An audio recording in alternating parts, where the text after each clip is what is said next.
the brutal downfall of the Vanderbilt family. They were once the ultimate American success story. Richer than royalty, the envy of all. Yet in just a few generations, the Vanderbilt dynasty collapsed. How could such a vast fortune simply disappear?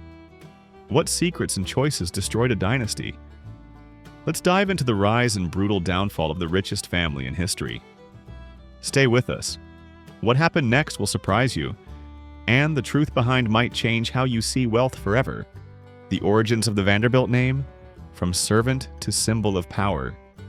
Long before the Vanderbilt name became synonymous with grand estates and legendary wealth, its origins were humble, rooted in the story of a determined young Dutchman searching for a better life.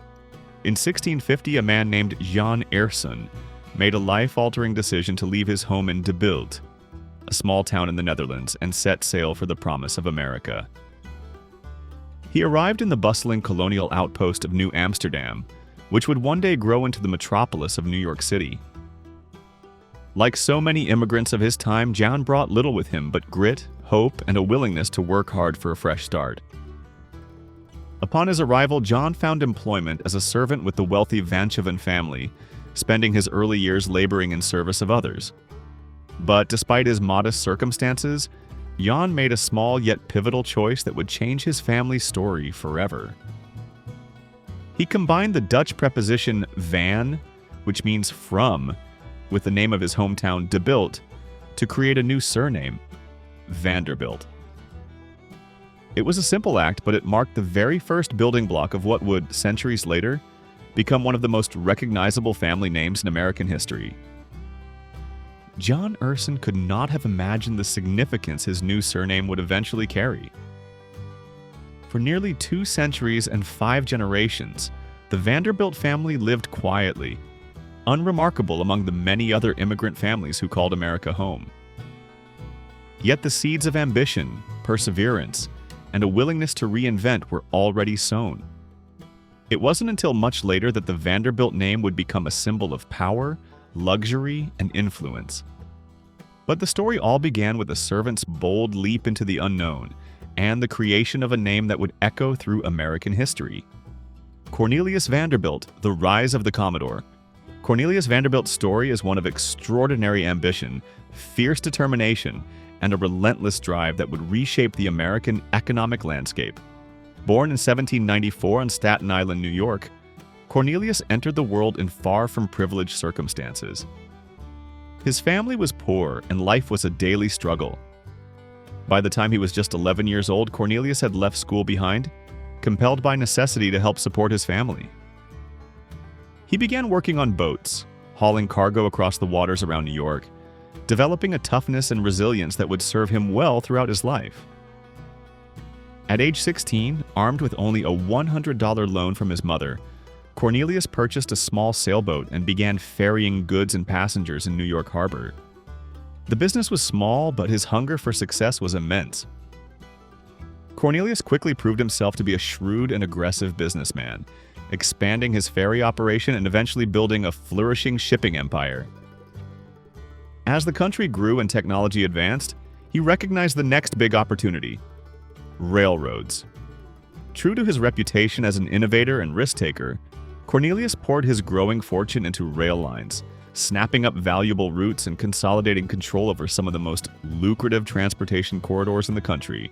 Cornelius Vanderbilt was not just participating in the wave of American industrialization, he was leading it. By the 1870s, his net worth rivaled that of royalty, and his influence stretched far beyond business. People either admired his genius or feared his ruthlessness, but nobody could ignore him. Cornelius was infamous for his iron will. He did not shy away from tough decisions, even when they involved his own family. While he had 13 children, he cared little for their approval or affection. His primary focus was always on winning and expanding his empire. By the end of his life, Cornelius Vanderbilt had amassed an unprecedented fortune, estimated at over $100 million at the time, a sum that would equate to billions today. Yet, as his health declined and the end drew near, the question of who would inherit this vast empire loomed large. Cornelius's legacy as the Commodore was cemented not just by his extraordinary wealth, but by the powerful family dynasty he created, a dynasty whose fate would soon be decided. Thank you for watching. Comment yes to let us know you're still following. William Henry Vanderbilt, The Weight of Inherited Wealth. When Cornelius Vanderbilt, known as the Commodore, passed away, the colossal fortune he had amassed was left almost entirely to his eldest son, William Henry "Billy" Vanderbilt. The family gathered in anticipation as Cornelius's will was read, only to discover that nearly all of the $100 million estate, an unimaginable sum at the time, would go to Billy alone. This decision sent shockwaves through the family. Out of Cornelius's 13 children, only a handful received anything of significance. Some got mere scraps, and several were left out altogether. Feeling betrayed and excluded, 3 of the siblings launched a lawsuit, alleging that Billy and a spiritualist had manipulated their father. Although Billy publicly denied any wrongdoing, he quietly settled the case, making modest payouts to prevent a scandal from tarnishing the Vanderbilt name. As the new head of the family, William Henry Vanderbilt faced a daunting challenge. While Cornelius had built the fortune through relentless effort and business savvy, Billy's task was to protect and expand an empire he hadn't created. On paper, he appeared the ideal successor, smart, resourceful, and cautious with investments. He succeeded in doubling the family's wealth, proving himself as an efficient manager. Yet beneath this impressive exterior, Billy struggled with an overwhelming sense of pressure and responsibility. In rare moments of honesty, William admitted that possessing such extraordinary wealth often made him anxious and even physically unwell. Surrounded by luxury, he confessed to envying people of modest means who still had to work for their success. For them, life was about striving, overcoming obstacles, and earning each accomplishment. Inheriting a fortune, Billy realized, meant starting at the finish line, deprived of the journey that brought purpose and satisfaction. This invisible burden haunted him, and would go on to affect the next generation. With the fortune now secure, the family's priorities began to shift. No longer driven by the urge to build or compete, many of Billy's children and grandchildren became more focused on showing off their wealth and status than on growing or protecting it. This change in mindset marked the beginning of a slow decline, a turning point where the Vanderbilt legacy transformed from one of ambition and creation to one of display and eventual vulnerability. Alva Vanderbilt, high society at any cost. As the Vanderbilt fortune passed to new generations, a dramatic change unfolded in how the family approached their wealth. Nowhere was this more apparent than in the life and ambitions of Alva Erskine Smith Vanderbilt. Alva was not born into old money, but her 1875 marriage to William Kissam Vanderbilt swept her into one of the richest families in America. However, simply marrying into the Vanderbilt dynasty was not enough for Alva. She was determined to carve out a place at the very top of New York's notoriously exclusive social ladder. In those days, new money was often dismissed by old guard elites, and for all their riches, the Vanderbilts were still seen as upstarts. Alva made it her personal mission to shatter those barriers. During the late 1800s, high society in New York was fiercely competitive and tightly controlled by the old guard, especially Caroline Astor, the reigning queen of the city's social elite. Alva, shrewd and ambitious, saw an opportunity to elevate both her own status and that of the Vanderbilt family. She set out to orchestrate lavish events, build awe-inspiring mansions, and forge prestigious alliances through carefully arranged marriages. Her boldest move was the construction of the famous Fifth Avenue Vanderbilt Mansion, a palace designed to dazzle and dominate the city's social scene. Over 3 years, she poured over $3 million, a staggering fortune at the time, into building a palace. It was more than just a mansion, it was a symbol of ambition. When the doors opened, Alva hosted a legendary ball for 1,200 hand-picked guests, invitations personally delivered, with dresses shipped from Paris. The event became the talk of the city, instantly earning the Vanderbilts a coveted place among American aristocracy. For Alva, however, gaining entry was only the beginning. Next, she wanted what money alone couldn't buy: a noble title. Perhaps the most strategic and controversial chapter in Alva's quest for recognition came through her daughter Consuelo Vanderbilt. Alva was relentless in grooming Consuelo for high society, subjecting her to strict etiquette lessons and physical posture training from a young age. The culmination of Alva's ambition was Consuelo's forced marriage at 18 to Charles Spencer Churchill, the 9th Duke of Marlborough. Consuelo cried at her wedding while Alva beamed with pride.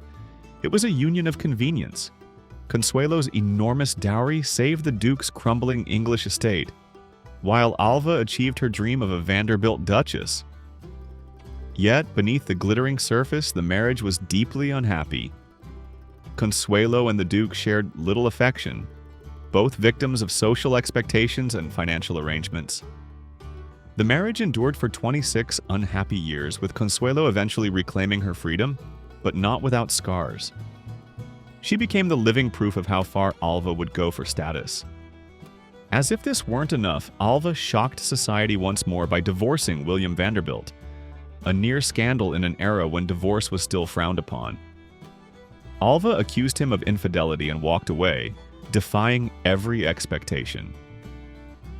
William, in turn, left for France, throwing himself into horse breeding and reflecting bitterly that inherited money was a real handicap to happiness. It leaves nothing to hope for, nothing to strive for. While Alva's relentless pursuit of status paid off in terms of public recognition and alliances with European nobility, it also revealed the growing cracks in the Vanderbilt dynasty. The family's priorities had shifted dramatically, from building and managing industry to investing in opulent homes, extravagant balls, and noble titles. For Alva and her circle, social triumph came at enormous personal and financial cost, setting a precedent for the family's later obsession with image over substance. The stage was set for the next chapter in the Vanderbilt story, one defined by ever larger dreams, even more spectacular homes, and burdens that wealth alone could not solve. The Biltmore, a monument too big to keep. The next chapter in the Vanderbilt saga unfolded with George Washington, Vanderbilt II, the youngest son of William Henry Vanderbilt. Unlike his siblings, who often craved the limelight and delighted in society's approval, George was reserved, reflective, and more interested in culture than spectacle. He dreamed of creating something lasting, a sanctuary that would stand as both a work of art and a testament to his own vision. That dream materialized in the form of the Biltmore estate, a massive undertaking that would become America's largest private home. Nestled in the rolling hills of North Carolina, the Biltmore wasn't just a mansion, it was an entire world unto itself, covering 125,000 acres of forest, farms, and gardens. George spared no expense in its creation, hiring renowned architect Richard Morris Hunt to design the 250-room chateau and landscape artist Frederick Law Olmsted to sculpt its breathtaking grounds. Construction was a monumental effort, involving hundreds of workers and cutting-edge technology for its time. The estate boasted innovations like electricity, indoor plumbing, and a refrigeration system, luxuries unheard of for most Americans in the late 1800s. George's intentions were generous, even idealistic. He sought to provide good jobs for the local community, paid fair wages, and funded improvements in the surrounding area. The Biltmore was not just a symbol of Vanderbilt wealth, but a kind of utopian experiment where culture, nature, and enterprise could flourish together. George married Edith Stuyvesant Dresser in 1898, and they raised their daughter Cornelia in this magical setting, surrounded by art, literature, and the peace of rural life. But calm never lasts forever. In 1914, George Vanderbilt passed away suddenly during what was supposed to be a simple appendectomy. At just 51, his death left Edith not only a widow raising their daughter, but also the sole person responsible for the most lavish estate in the United States. Meanwhile, the outside world was changing rapidly. The devastation of war, economic downturns, and especially the decline of the railroad industry, the very source of the Vanderbilt fortune, began to threaten the family's financial security. By 1930, as the Great Depression tightened its grip, Edith and Cornelia were faced with a choice that would have been unthinkable to earlier Vanderbilts. They opened the doors of Biltmore to the public. With the payment of a modest fee, ordinary visitors could wander through the opulent halls, look inside the Vanderbilt family's own bedrooms, and experience firsthand the luxury that had once belonged to a single extraordinary household. The grand estate transformed into something new, a museum of memories and a tangible link to a world that had become far too expensive to remain private. Today, Biltmore's doors are still open. It still holds the title of America's largest private home. Yet, it stands for something more now. It is not just a house, but a monument, a reminder of dreams so ambitious and extravagance so immense that even one of history's greatest fortunes could not sustain them forever. The Wayward Heirs. Gambling, scandal, and the final fall. As time wore on, the cracks in the Vanderbilt legacy began to deepen. After the era of industry and ambition, the next generations of Vanderbilts became increasingly notorious, not for building new empires, but for squandering the immense fortune left to them. The family's focus shifted ever further from the hard work and discipline of Cornelius and William Henry toward reckless spending, dramatic scandals, and bitter infighting. Among the most telling examples were the stories of Reginald Reggie Vanderbilt and his younger brother Alfred Gwynn Vanderbilt. Reggie, once known for his charm and social flair, became famous for his disastrous gambling habits. Instead of investing or growing the family wealth, he threw himself into a lifestyle of high stakes, losing massive amounts of money at racetracks and casinos. Instead of focusing on building the family fortune or investing wisely, Reggie chose to live for the moment, indulging in a whirlwind of fancy dinners, high society events, and reckless decisions. Ultimately, Reggie's lifestyle caught up with him. In 1925, he passed away from cirrhosis of the liver, the result of years of heavy drinking. At his death, he left behind not a fortune, but financial chaos. His young daughter Gloria, just a toddler, became the heir to whatever remained of his depleted wealth, while her mother, Gloria Morgan Vanderbilt, who had married into the family, was left with no rights to the Vanderbilt money since she wasn't born a Vanderbilt herself. Then there was Cornelius Neely Vanderbilt III, Reggie's half-brother. Unlike Reggie, Neely was more concerned with upholding the family image and valued education and tradition. However, his choice in love would cost him dearly. Neely fell for Grace Graham Wilson, a match his father refused to accept. When the two eloped, Neely was cut off from the family fortune and given only a token inheritance, a mere $500,000, while their younger brother Alfred inherited nearly $70 million. This leads to Alfred Gwynn Vanderbilt, the so-called golden child of the family.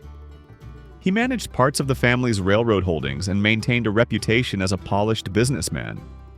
Yet his personal life told a different story. Alfred's marriage to Ellen Tuck French ended in scandal and divorce, and his second marriage to Margaret Emerson was equally tumultuous. Alfred was generous to a fault, often giving away large sums and living extravagantly. Tragically, his life was cut short in 1915, when he died heroically in the sinking of the RMS Lusitania, but by then, much of his share of the family fortune had already been squandered. The drama wasn't limited to these two brothers. Across the sprawling Vanderbilt family tree, relatives fought legal battles, entered into ill-fated marriages, and spent lavishly on parties, mansions, and status symbols. The old discipline and vision that had built the dynasty were largely gone. By the early 20th century, the Vanderbilt fortune was no longer a source of power. It was a dwindling resource, eroded by carelessness and a lack of unity. The family that had once set the standard for American wealth was now seen as the ultimate cautionary tale. Imagine waking up with a Vanderbilt-sized fortune. What's one thing you'd do differently to keep it from slipping away? Let us know in the comments. Gloria Vanderbilt, heiress, icon, survivor. Gloria Vanderbilt's life stands as one of the most captivating and heart-wrenching chapters in the Vanderbilt saga. A powerful blend of privilege, pain, reinvention, and resilience. Born in 1924, Gloria inherited what little remained of her father, Reggie's once massive fortune, when she was barely old enough to walk. Her earliest memories were not of comfort and stability, but of chaos and the glare of public scrutiny. Her childhood became national news when she was swept up in a headline-grabbing custody battle that riveted the country. Gloria's mother, the glamorous and controversial Gloria Morgan Vanderbilt, and her aunt, Gertrude Vanderbilt Whitney, a prominent sculptor and patron of the arts, became bitter rivals in court, each fighting fiercely for control over the young heiress's future. The trial was a media sensation, complete with salacious testimony from household staff and whispers about her mother's private life. Some called her mother unfit, others defended her. But the turning point came when young Gloria, trembling on the witness stand, said she was afraid of her mother. Those few words, whether coached or genuine, tipped the scales. The court awarded custody to Gertrude, shattering Gloria's already fragile bond with her mother, and leaving emotional scars that would last a lifetime. Despite this turbulent beginning, Gloria's life unfolded beneath the relentless gaze of the spotlight. She matured into a striking beauty, quickly gaining fame as a fashion model and later as a pioneering businesswoman. Not content to live in the shadow of her famous name, she turned Vanderbilt into a global brand, appearing on everything from designer jeans to perfume bottles, redefining what it meant to be an American heiress. Yet happiness and stability continued to elude her. After a string of marriages, Gloria found love and companionship with writer Wyatt Emery Cooper. Their family, including sons Carter and Anderson, brought her moments of genuine joy. Tragedy, however, was never far behind. In 1978, Wyatt died unexpectedly during heart surgery, leaving Gloria to raise her children alone. The loss was profound, but even greater sorrow lay ahead. In 1988, her eldest son, Carter, devastated by depression, ended his own life in a way that Gloria could only watch, powerless to help. The trauma of losing her son was a wound that would never heal. Even so, Gloria Vanderbilt's story was not one of surrender. Time and again, she turned personal pain into artistic energy, creating, designing, and reinventing herself in the public eye. She was frank about her family's dysfunctions, but she refused to let tragedy define her. Gloria endured lawsuits, heartbreak, and loss, but she remained creative and driven to the end. More than just the last heiress of a famous dynasty, Gloria Vanderbilt emerged as a symbol of survival, an icon who transformed heartache into inspiration. Her journey, marked by triumph and tragedy, ensured that the Vanderbilt name would not only be remembered for its wealth, but also for the strength and artistry of its final star, Anderson Cooper, the last Vanderbilt.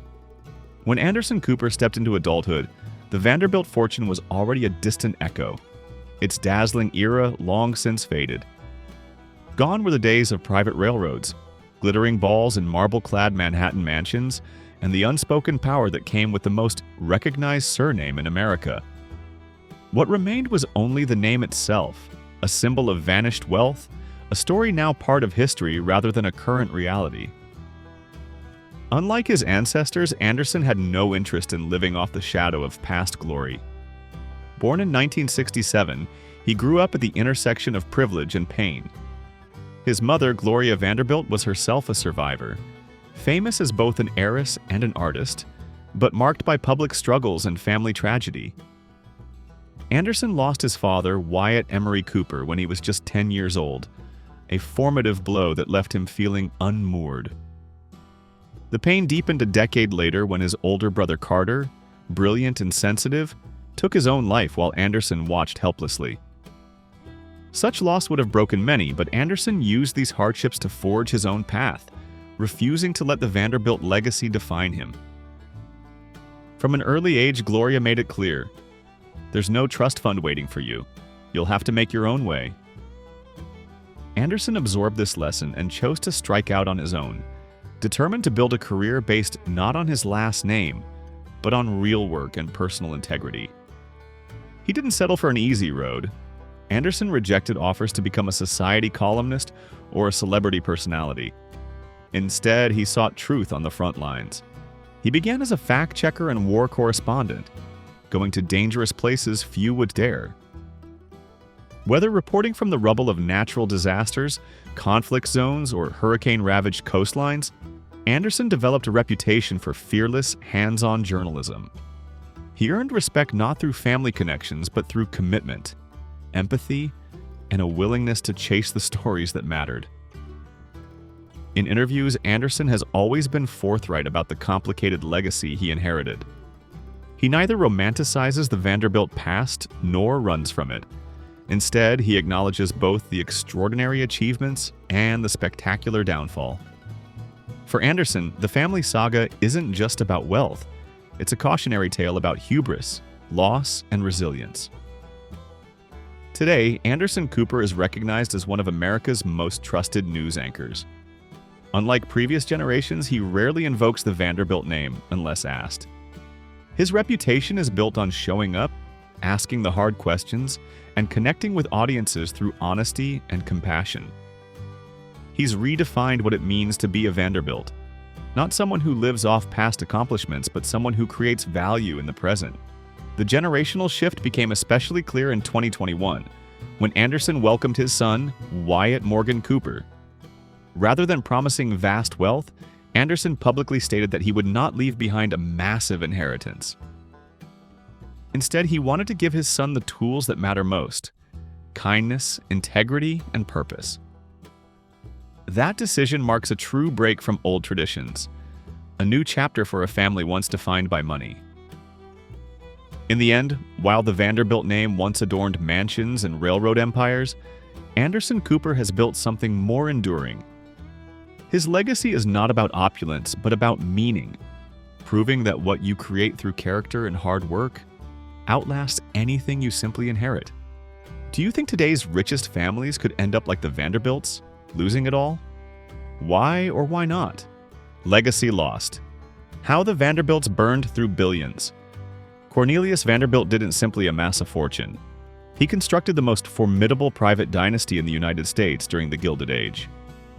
When he passed away in 1877, his estate exceeded $100 million, more than what the U.S. Treasury held at the time, a staggering sum that would be worth around $200 billion today.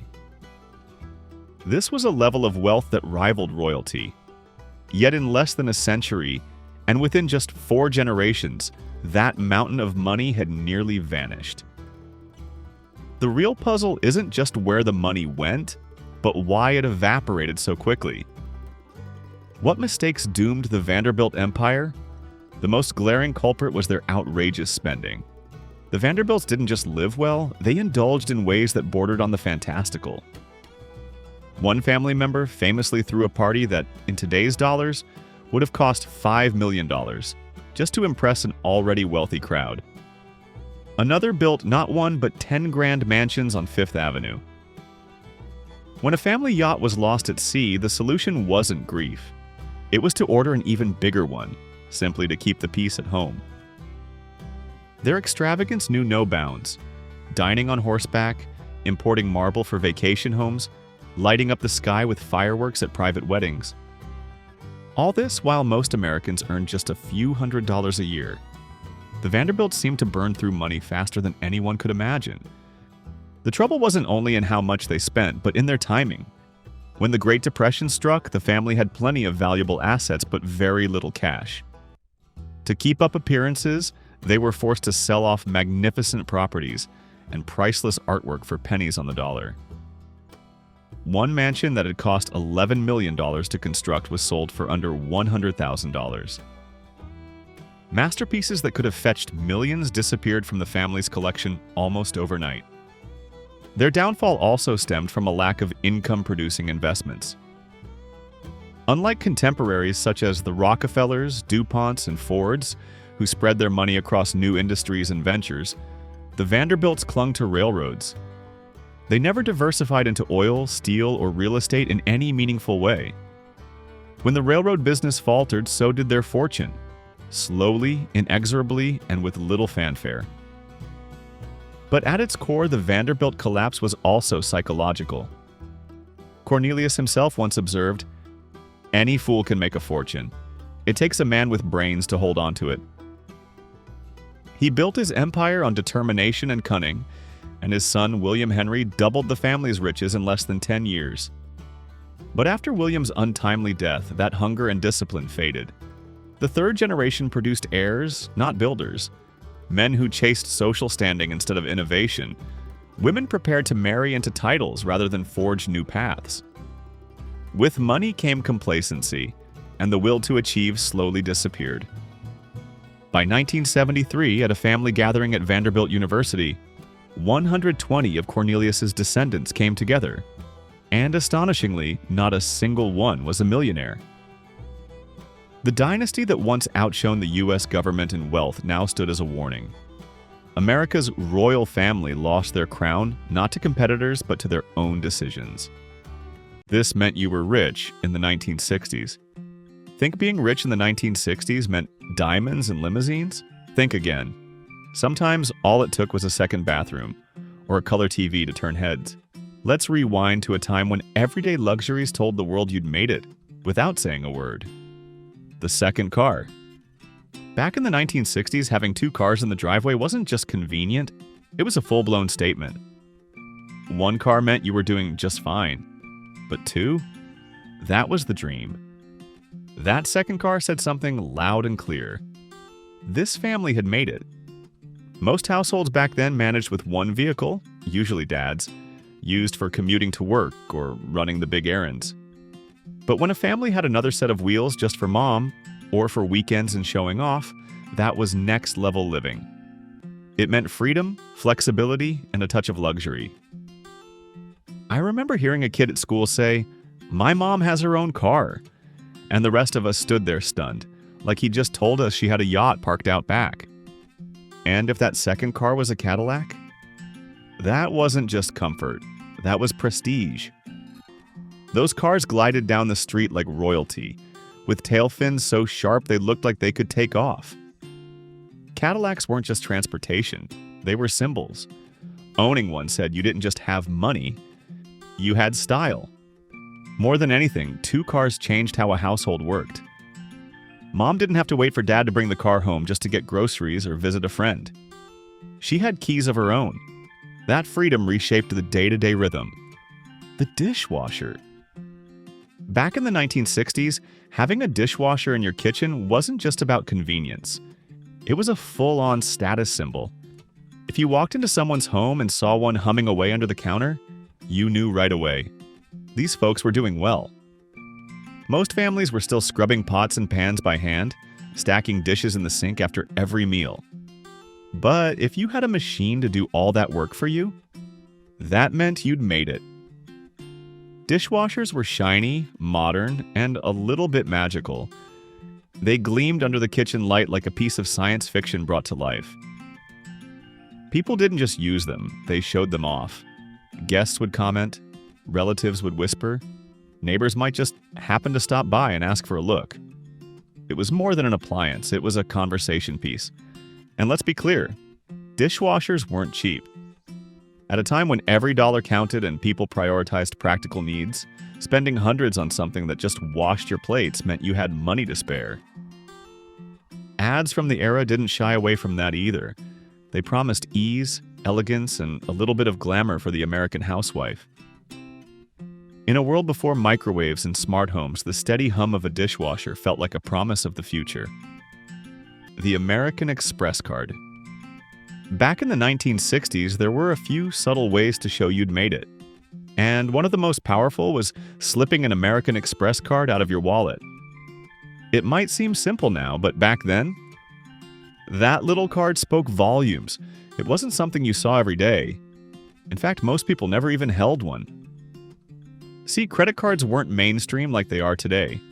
Most folks paid with cash, or maybe a personal check if they had to. But an American Express card? That was reserved for the select few. It wasn't just about paying for dinner, it was about making a quiet statement. Pulling out that card at a nice restaurant or a hotel front desk turned heads. Waiters noticed, guests noticed. It said, "I'm part of a different crowd." And when American Express launched the Gold Card in the mid-60s, that message got even louder. The Gold Card wasn't just for buying, it was for belonging. Belonging to a world of fine dining, first-class flights, and 5-star stays. American Express didn't hand these cards out to just anyone either. High fees, strict requirements, it was all part of the mystique. Flying for leisure. In the 1960s, flying on a plane wasn't something most folks did casually. It wasn't routine. It wasn't cheap. It was an experience. One that came wrapped in elegance, excitement, and a little bit of envy from everyone watching from the ground. If your family flew somewhere for vacation back then, people didn't just ask where you were going, they assumed you were doing pretty well for yourself. Most families piled into the old station wagon, packed snacks in a cooler, and drove for hours, sometimes days, to get to their destination. But if you were stepping onto a jet, that was a whole different league. You were heading to places like Disneyland or Miami Beach in style, high above the clouds. And it wasn't just about the destination, it was the whole affair. Airline tickets were expensive, often more than a week's wages for the average worker. And once you got to the airport, everything sparkled. Travelers dressed to impress, with men in suits and women in heels and gloves. Flight attendants, still called stewardesses, wore tailored uniforms and offered full meals with silverware and glassware. It all felt so polished, so refined. Flying for fun in the 60s didn't just mean you could afford a vacation. It meant you were part of something elite. It said, without saying a word, "We've got it good." And for those lucky enough to experience it, the glamour of air travel was unforgettable. Your own bedroom. If you were a kid growing up in the 1960s and you had your own bedroom, you might not have known it at the time, but you were living the dream. Seriously, having a room to yourself back then? That was a big deal. For most families, the norm was cramming 2, sometimes even 3 kids into one space. Bunk beds, shared dressers, and lines taped down the middle of the room to mark your side weren't just common, they were expected. So when a kid had 4 walls, a door, and a little space to call their own, that wasn't just luxury, it was next level. It meant the family probably had a bigger home, maybe even a split level or ranch with that elusive extra room. Not a converted sewing corner or storage closet, but a real full-sized bedroom. And that space? It became sacred. Kids got to choose paint colors from the Sears or Montgomery Ward catalog, or beg for Snoopy wallpaper and shag rugs. You could pin up posters, stack comic books, and keep your treasures right where you left them. Best of all, you could shut the door. That one little detail gave you something precious. Privacy. What was the biggest status symbol in your neighborhood growing up? The second living rooms. Back in the 1960s, nothing quietly whispered, "We're doing all right," quite like having not 1 but 2 living rooms. Most homes made do with a single space where everything happened.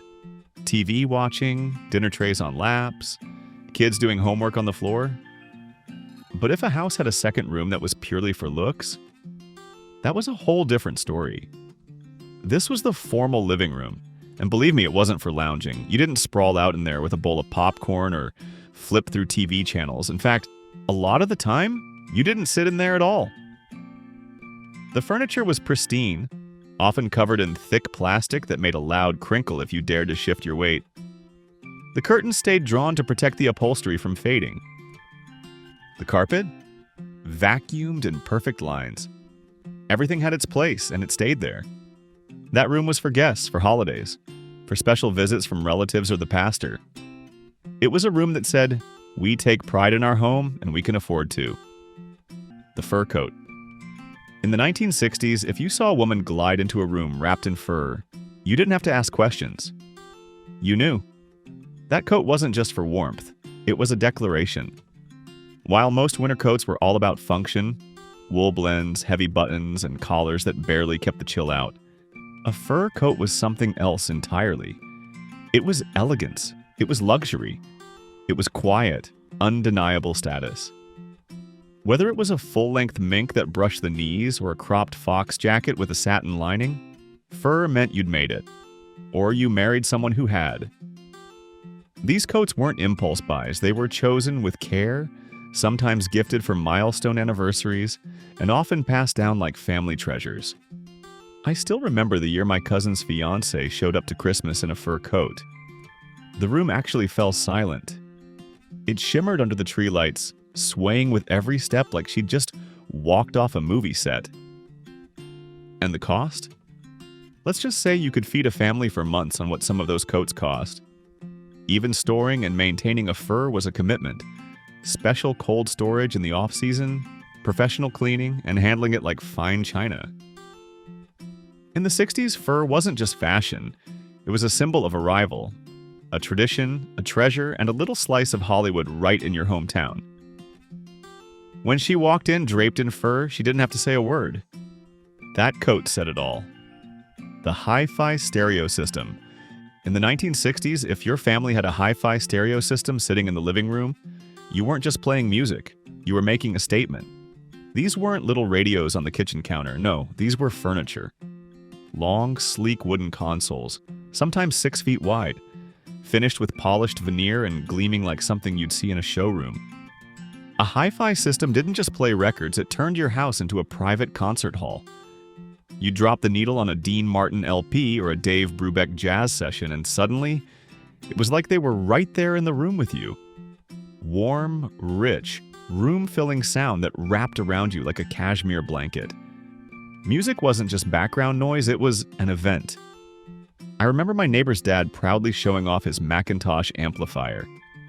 The thing looked like a control panel from NASA, glowing tubes and all. It sat behind glass like a museum piece.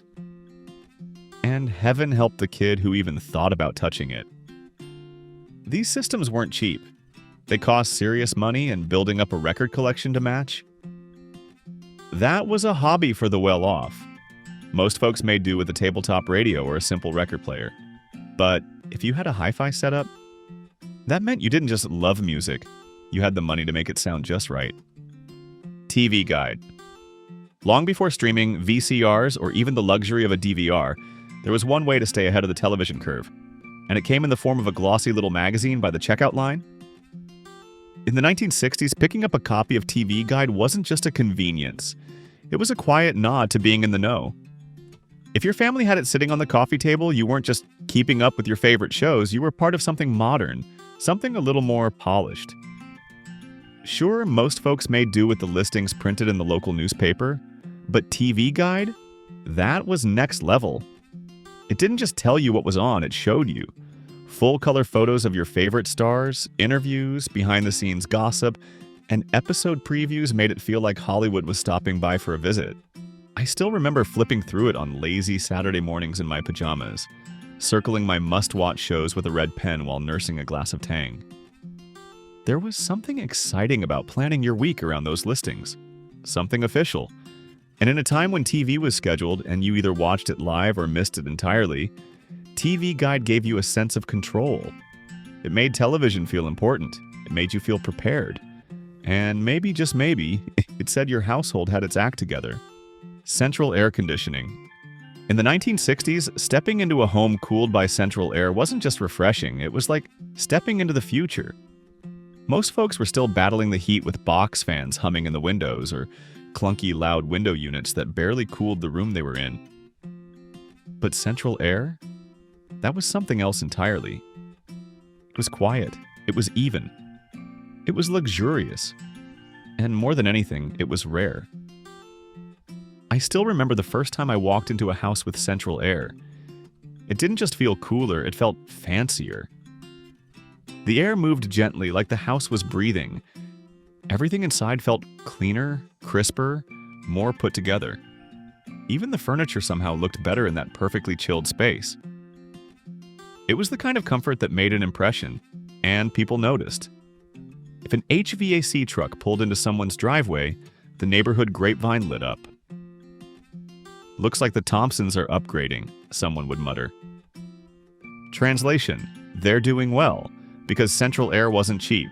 It took a big upfront investment, not to mention the electric bill every month. You had to have a steady income and some cushion to afford it. But for those who could swing it, central air was more than just a comfort. It was a quiet kind of status symbol. In an era where people didn't flaunt wealth, the cool air did the talking. It said, without a word, "We're living a little better than most." Which of these 60s luxuries did your family have? Or wish they had? The second bathroom. In the 1960s, nothing said, "We've made it," quite like having 2 bathrooms under one roof. It might sound simple now, but back then, that second bathroom was pure luxury. Most homes built before or right after World War II had just one. One toilet, one tub, one sink. And if you had a big family, you felt that. I still remember lining up outside the bathroom in the mornings, lunchbox in hand, doing the classic hurry up dance while my sister perfected her bangs for the 5th time. That bathroom was a battleground. So when someone casually mentioned they had a second one, maybe even a guest bathroom, you couldn't help but be floored. It sounded as extravagant as having a separate fridge just for soda.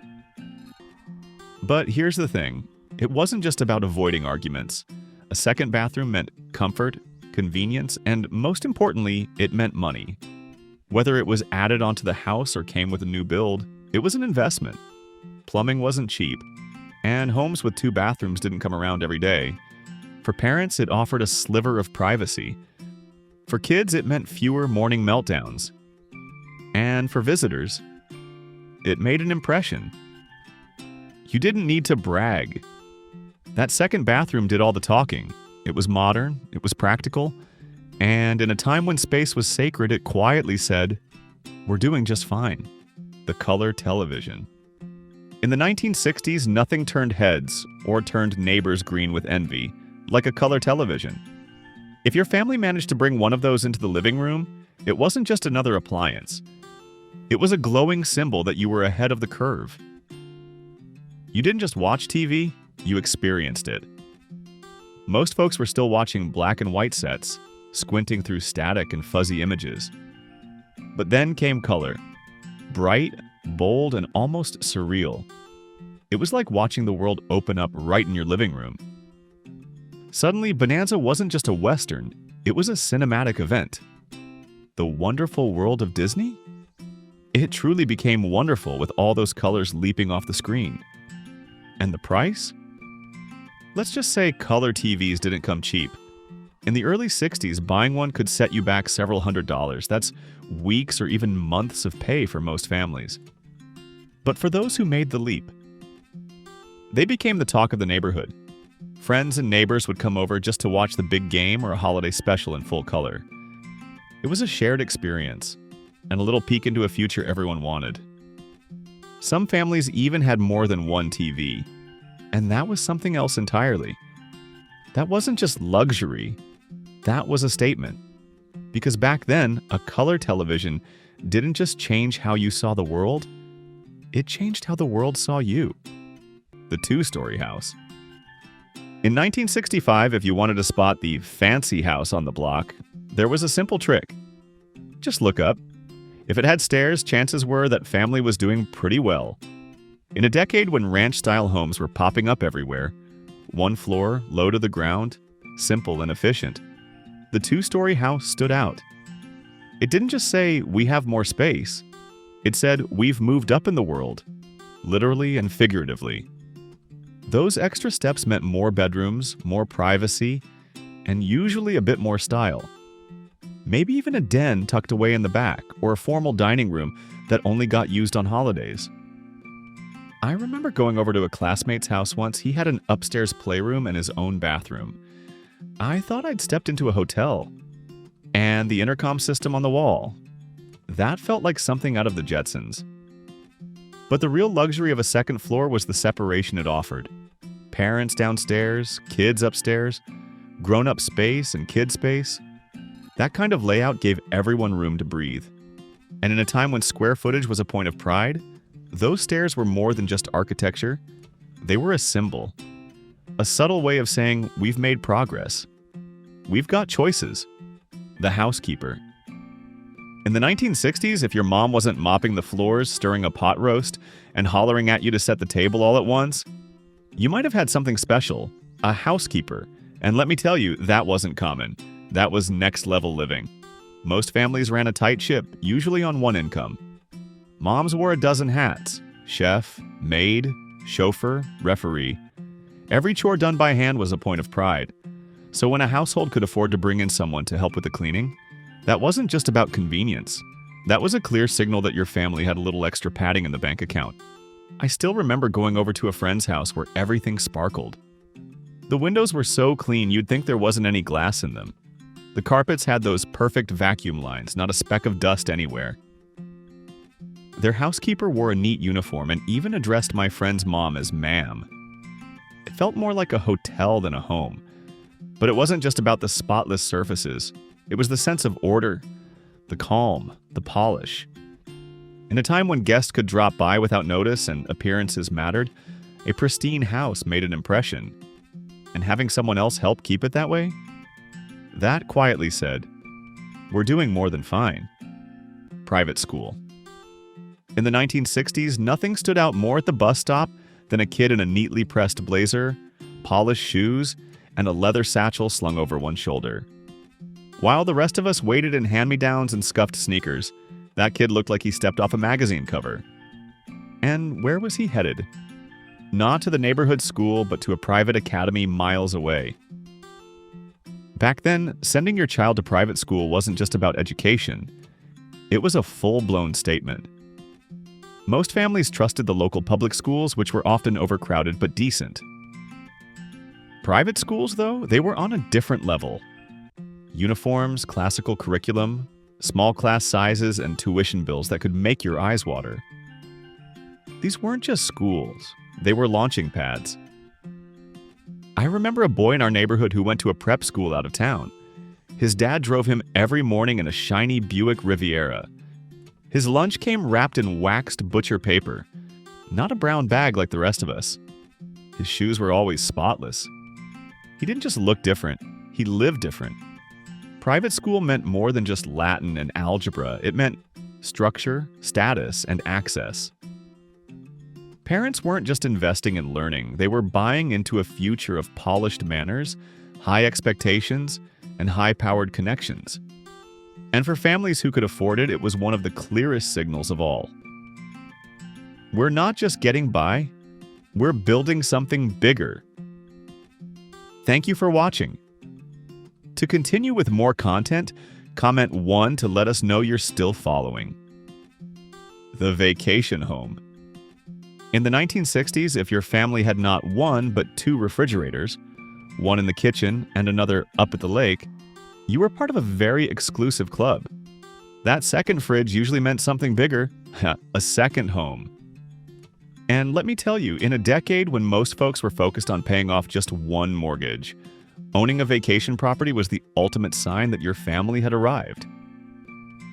It didn't matter if it was a rustic cabin in the Adirondacks, a beach cottage near Cape Cod, or a cozy spot tucked away in the Smoky Mountains. Having a place to get away was no small feat. These homes weren't just for show. They came with all the responsibilities of a full-time residence. Upkeep, utilities, furniture, linens, dishes, and yes, an extra fridge, usually stocked with Cokes and cold cuts for the weekend crowd. I still remember a kid from our neighborhood who spent summers at his family's place on Lake Geneva. He'd come back with mosquito bites, a stack of Polaroids, and stories about tubing, bonfires, and cookouts by the water. The rest of us? We stayed in motels or campgrounds when we could afford it. But he had a second address. The in-ground pool. By the mid-1960s, if your family had an in-ground pool in the backyard, you weren't just beating the heat, you were making a statement. Most folks were out there running through sprinklers, hosing down the sidewalk, or driving to the local pool with towels slung over their shoulders. But the lucky few who could step outside and dive into their own private oasis? That was another level. These pools weren't just a luxury, they were an investment. Digging one in, pouring the concrete, installing the pump system. It cost a pretty penny, and the expenses didn't stop there.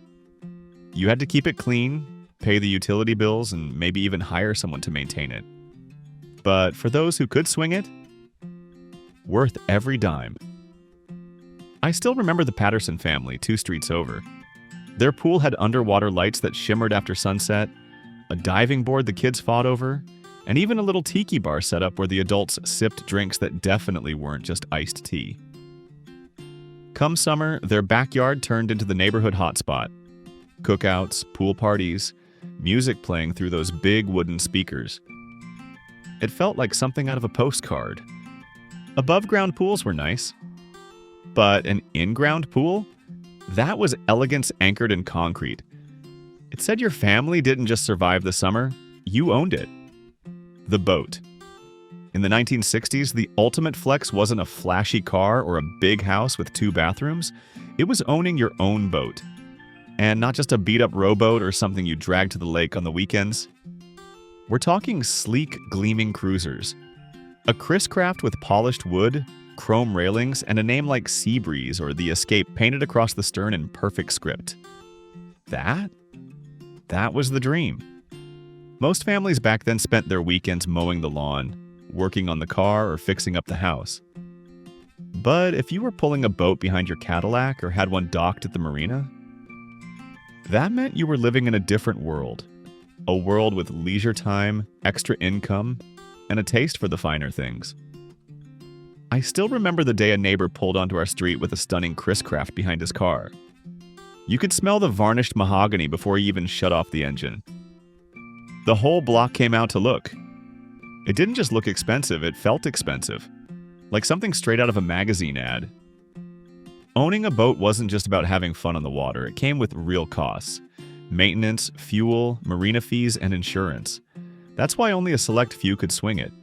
Even chartering one for the weekend was a luxury. The flocked Christmas tree? In the 1960s, nothing said holiday glamour quite like a flocked Christmas tree. You know the kind. Bright white branches dusted with artificial snow, standing tall in the living room window like it had been flown in straight from the North Pole. It wasn't your average tree. It was a statement, a showpiece. And back then, it cost a little more than just chopping one down from the local lot. Most families like mine settled for a simple green tree. Maybe a few string lights, some homemade ornaments, and if you were lucky, a paper star on top. But the folks with a flocked tree? That was different. Every year we'd drive by the Wilsons' house just to see theirs. It sat in the big front window, glowing with silver tinsel, color-matched ornaments, and those hypnotic bubble lights that looked like lava lamps trapped inside a Christmas bulb. It wasn't just festive, it looked expensive. Mrs. Wilson once told my mom it had been professionally flocked at the garden center and came wrapped in plastic to keep it pristine until decorating day. That detail alone? Pure luxury. It wasn't just about having a tree, it was about creating a holiday display that made people stop and stare. The riding lawn mower. In the 1960s, nothing quite turned heads in the neighborhood, like someone gliding across their front yard on a riding lawnmower. That wasn't just yard work, it was a performance. While most families were out there on Saturday mornings, sweating behind a push mower and dodging rocks, the folks with a riding mower looked like they were starring in their own suburban parade. These machines weren't cheap. Brands like John Deere and International Harvester sold models that could run several $100s. And in those days, that was real money. But the point wasn't just about making the chore easier, it was about making a statement. In the post-war suburbs, a manicured lawn had become a new kind of status symbol. And the riding mower? That was the crown jewel of curb appeal. I still remember Mr. Anderson down the street. He'd roll out in neatly pressed khakis, give a little wave like he was riding in a convertible, and mow his lawn with the kind of precision you'd expect on a putting green. His yard looked like it was groomed with scissors. It was so perfect it made the rest of us feel like we were living in a jungle. Some families didn't even mow at all, they hired gardeners. That was next level. Whether you were riding behind the wheel or paying someone else to do it, a flawless lawn told the world something simple. We've got the time, the tools, and the money to make it look easy. Did any part of the Vanderbilt story surprise you? Let us know your thoughts in the comments. We love hearing from you. If you enjoyed this dive into history, check out more videos on Past Not Past, and don't forget to subscribe for the next big story. Thanks for watching, and share this video with someone who loves a good mystery from the past.